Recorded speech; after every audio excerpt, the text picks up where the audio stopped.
natural networker, which is kind of ironic because I'm the founder of a networking organization. The truth is, it doesn't come natural to me.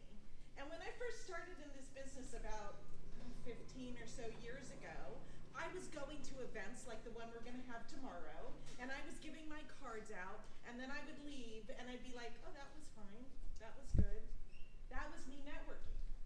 And then finally, I spent a bunch of money to go on this real estate cruise, and this woman was speaking there, and she was talking about the contacts in her phone and how they made her money because they were relationships with her.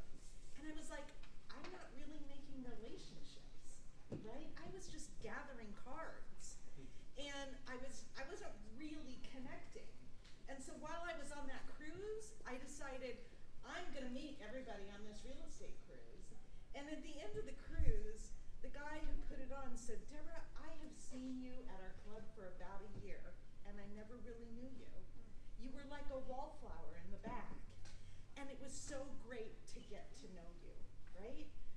And so tomorrow, this isn't only about exchanging cards, right? It's about getting to know people. It's about making a connection. It's about following up with those that you want to follow up with. So I brought a couple notes just to keep your focus where it should be.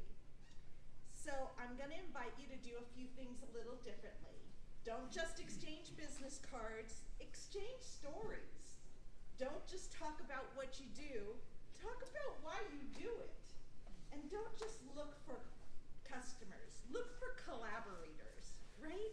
That's what we all want. Somebody to walk beside us, somebody to show us how to do something or inspire us to do something bigger or better, right? So I'm going to leave those three things with you and hope that maybe we can all get to know each other even more tomorrow. And thank you guys. Have fun. Enjoy this time together.